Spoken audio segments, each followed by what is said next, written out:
Hi everyone. I'm going to ask my brother a few questions. Are you ready, Anna? Hi everyone. Yes, Aki, I am ready. Anna, what is all of this? Who are you? What is the TV? What is the sofa? Aki, do you know that everything is made up of 118 elements? Anna, what are elements? Aki, elements are distinct atoms found in the periodic table. Anna, where do elements come from? Aki, the elements come from stars. Anna, how did the elements come from stars to here? Aki, there's so much story that happened. Do you really want to know? Of course, Anna. Okay, so 13.8 billion years ago, there was nothing. No space, no time, no matter, nothing. But then something came into existence, and it's called the Big Bang. Now, can you please continue? Because I want to know more. Okay, Aki. So at the Big Bang, there was quantum uncertainty at the vacuum or in the vacuum, and that created energy. And there were four fundamental forces: gravity, strong nuclear force, electromagnetic force, and weak nuclear force. And space was expanding. So these four fundamental forces acted on this energy, which created the space in our world, Aki. So that means your energy, Anna? Yes, Aki, I came from the energy. So now there's something called a quantum field, which energy interacted with, and energy was captured as particles such as quarks and antiquarks. And this happened in the first few seconds of the Big Bang. So the universe is moving from one state to another, and it's constantly changing, Aki. Anna, I get it. Anna, I get it. What happens after the few seconds of the Big Bang? Aki, in 380,000 years after the Big Bang, the universe was filled with 75% hydrogen and 25% helium. Anna, how did it get from quarks to hydrogen and helium? Aki, do you really want to know? I mean, it's very complex. Of course, Anna. Okay, well, so quarks and antiquarks interacted with each other and then went out of existence. So we thought that matter was not going to form. But during this process, some quarks remained. So whenever these quarks came to short distance, they would bind because of a fundamental force called strong nuclear force. And the particle that does this is called a gluon. So far, are you following?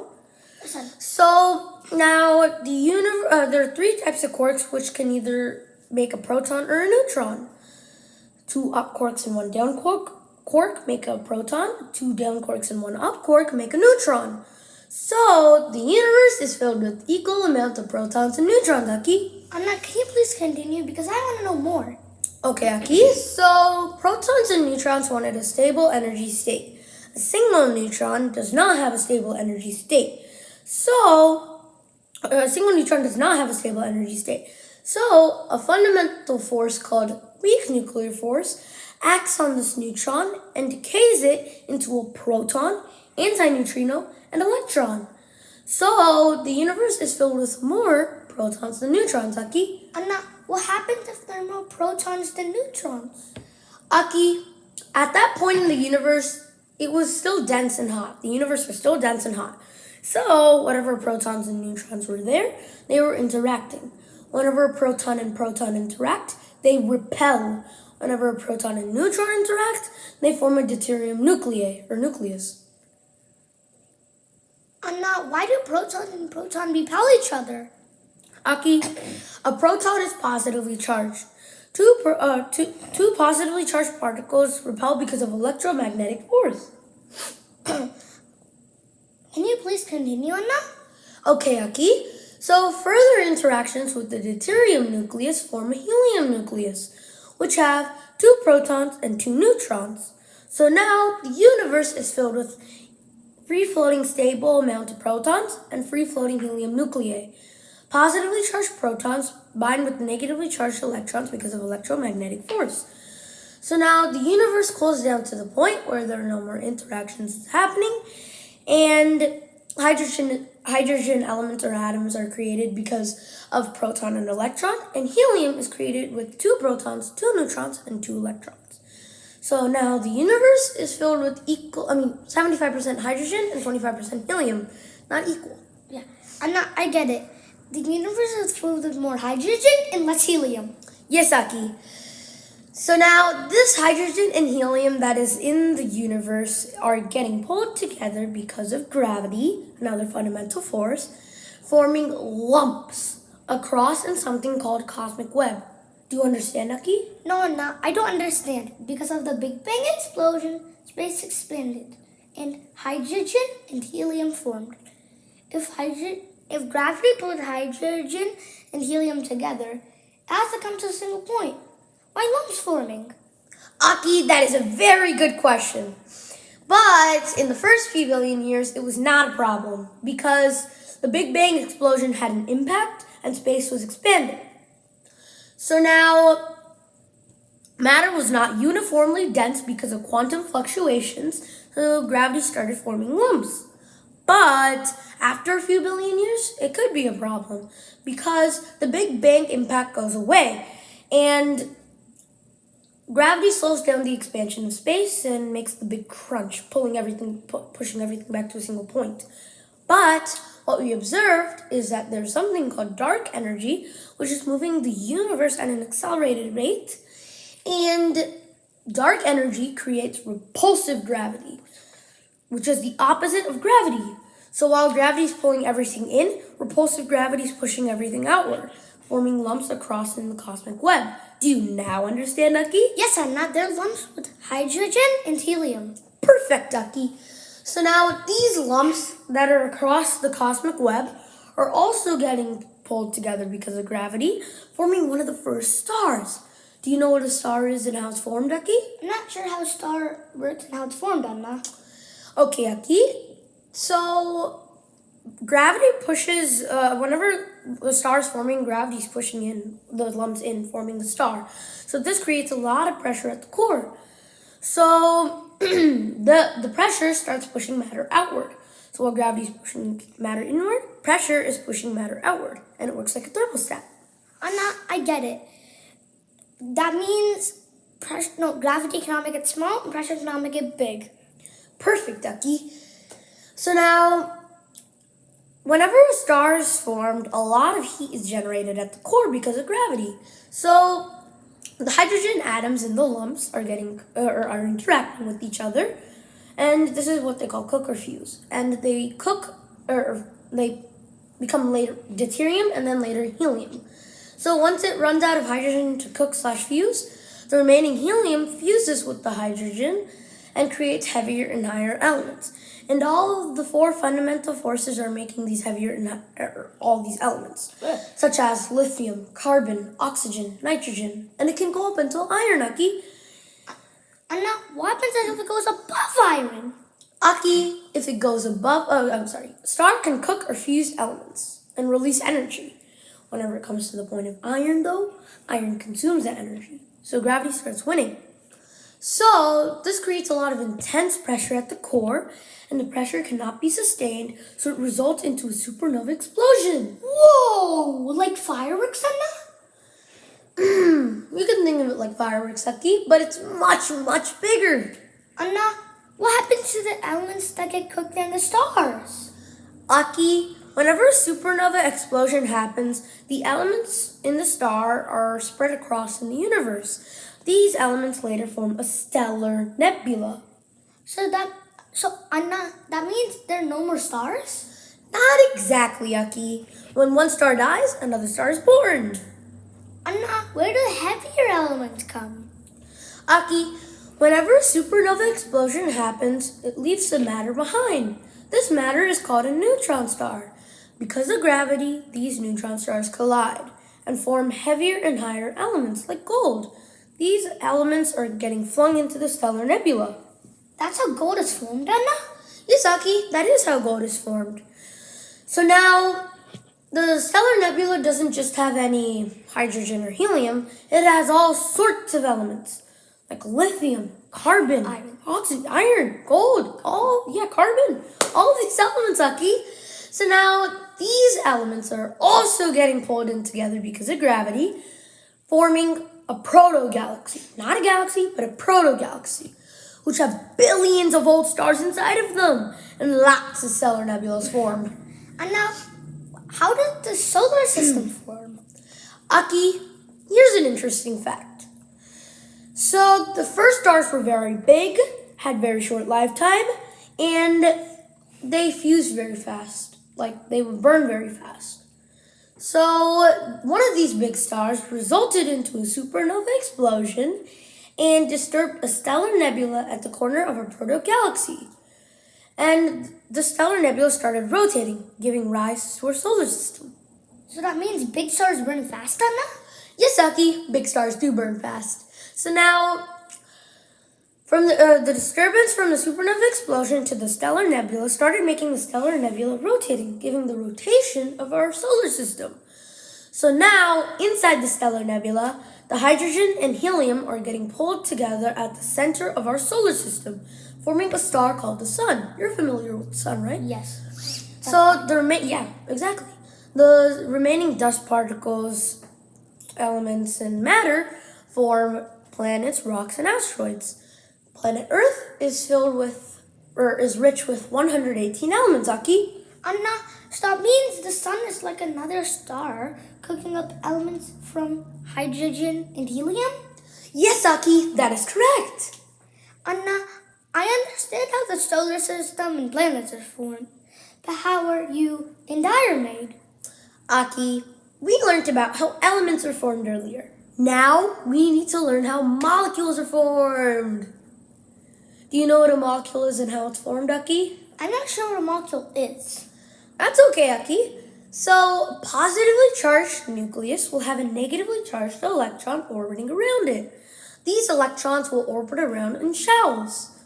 For each atom to be stable, each shell has to have a particular amount of electrons. For example, the first shell should have 2 electrons, the second shell should have 8 electrons, the third shell should also have 8 electrons, the fourth shell should have 18 electrons, and so on, Aki. Anna, what happens if there are no 8 or 18 electrons in the outer shell? Aki, instead of outer shell, let's call it valence shell, okay? So, and in this situation, they typically want to get rid of a couple of electrons or take in a couple of electrons. For example, sodium has 11 electrons, 2 in the first shell, 8 in the second shell, and 1 in the valence shell, so it's not stable. Same with chlorine. Chlorine has 17 electrons, 2 in the first shell, 8 in the second shell, and 7 in the valence shell. Chlorine is also not stable. So whenever sodium and chlorine meet, sodium gives 1 electron to chlorine, chlorine takes that electron, and both of them are stable. And they form a molecule called salt. And salt is a molecule, not an element. Other molecules can be formed like H2O. Anna, so the Earth is full of molecules? Yes, Aki, Earth is full of molecules. So now whenever Earth was forming, a lot of rocks and asteroids hit the Earth and formed a chemical soup, like acid rain. So the atoms which have affinity started bonding together, creating variety of molecules. And some of these molecules became aware and sensitive, Aki. Anna, how can molecules be sensitive? How is that possible? Aki, let's try this. Take a seed and place it on the table. What happens? Nothing happens, Anna. Take that same seed and place it in the soil, give it water, give it sunlight. What happens then? It grows into a plant, Anna. So, the set of molecules in the seed on the table did nothing, but a set of molecules in the seed, in the soil, worked together to make the seed into a plant, and they were aware and sensitive of this. So, the set of molecules in the seed acted like a seed. Anna, if I put a rock on a table and put it in soil and give it water and give it sunlight, it doesn't grow into a plant, Anna. Why? Aki, the rock you were talking about is different from the seed I was talking about. The seed I was talking about has organic molecules. These organic molecules gather up energy and use it for its survival. Nobody has good answers on how that happened, Aki. Is that magic, Anna? No, Aki, it isn't magic. We just don't know how it's formed. Anna, But what happened after the seed was formed? Aki, after the seed was formed, instead of seeds, let's call these life forms. Okay? Life forms. Yeah, okay. So after these life forms were formed, these life forms needed 3 types of molecules to survive: lipids, and nucleic acids, and amino acids. And now, why are these molecules important? Aki, let me explain you. So whenever the life forms are aware and sensitive, they wanted to protect the wall around, or they wanted to protect themselves by building a wall around themselves. So they used lipids to create a membrane. They wanted to remember what they learned from experience, like a billion years of experience. So they used nucleic acids to store their genetic code, Aki. They wanted to build body materials, so they used amino acids to make proteins. It was able to do all of this, Aki. Is that magic of life, Anna? If you want to call it magic, Aki, I'm okay with it. But once life learned this trick, it followed something called natural selection of evolution, Aki. Anna, is that something that Charles Darwin discovered? Yes, Aki, that is something Charles Darwin discovered. But we have learned a lot since from him. Well, have we learned lots from him? We learned about DNA. DNA has the nucleic acids stored inside of it. These nucleic acids are stored in 4 types of molecules: adenine, thymine, guanine, and cytosine. Also, the DNA has the billion years of experience encoded inside of it. The DNA is inside of every chromosome, of every cell, of every organism, Aki. Anna, I get it. The DNA is in every cell, in every organism. Perfect, Aki. So now, the organism was experiencing light. You know the light, right? Like the light we see every day? Yes. What I mean by experiencing is the photons in the light were interacting with the molecules in the organism. Okay? Okay. So while the organism was experiencing this, it became sensitive to this. Exactly. And it created a set of eyes. Here, see? A set of eyes. Yes. We have eyes. So now, the photons in the light were still interacting with the molecules in the organism. So, while the organism was experiencing this, the organism already knew it had a set of eyes. Why create another? So, it created black pigment on its skin and protected itself from the UV rays. So now the sound waves were interacting with the molecules in the organism. So while the organism was experiencing this, it became sensitive to the sound. So it developed ears. It wanted to centralize all of this to the sensory input, so it developed brain, Aki. All of this is just encoded into DNA. That's amazing. Yes, Anna, but the DNA isn't. No. Anna, I get it. The DNA is in a billion years of story in a single cell. Yes, Aki, that is correct. So now, when we're conceived, we are a zygote cell. The zygote cell holds the information to produce trillions of other cells. So now, whenever the zygote cell is formed, when our parents use a process called meiosis. And so this is when the sperm cell, which has dad and ancestors encoded inside of it, meet the egg cell, which have mom and mom's ancestors encoded inside of it. So when they meet, they form a zygote cell, which have the combined experiences of the parents' ancestors. Inside the zygote cell, the genes can either suppress or go dominant. Do you understand, Aki? Yes, Anna, but when we were born, we were a cell? Not exactly, Aki. When we were born, we were a baby, but when we were conceived, yes, we were a cell. Anna, how did it get from a cell to a baby? Okay, Aki, so zygote cell uses a process called mitosis, different from meiosis, okay? So it uses a process called mitosis, which creates stem cells. These stem cells can either multiply, stay dormant, or they can differentiate into different organs by the signal they receive from the microenvironment they live in, Aki. So the normal cells further regulate and divide. So the cell reproduction never stops since we're a zygote cell till we die. Old cells die, new cells are born, Aki. Anna, how long did it take from a cell? Anna, how long did it take from a cell to a baby? Aki, it took 9 months. It takes 9 months. In fact, it took us 1 billion years from us to evolve from a single cell organism to a fully evolved human. So the single cell organism evolved into a multicellular organism. These multicellular organisms lived inside the oceans and became fish, or evolved into fish. These fish walked on land once the ozone layer came and started eating the plants on land and evolved into Tiktaalics. The Tiktaalics evolved into mammals.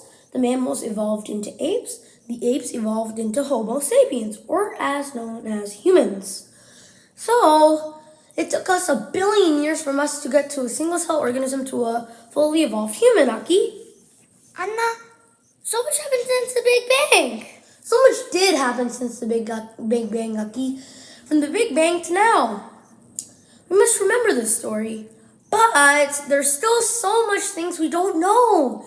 So we should know those details and help push the frontier of our understanding further and further, Aki. Those are just big words, Anna. We're just kids. Yeah, Aki, we are just kids. We must remember that. I want to thank everyone for watching this long video. Thanks everyone for watching this video. And we really appreciate your patience. Make sure you share this with your kids. Like and subscribe. Bye. Bye.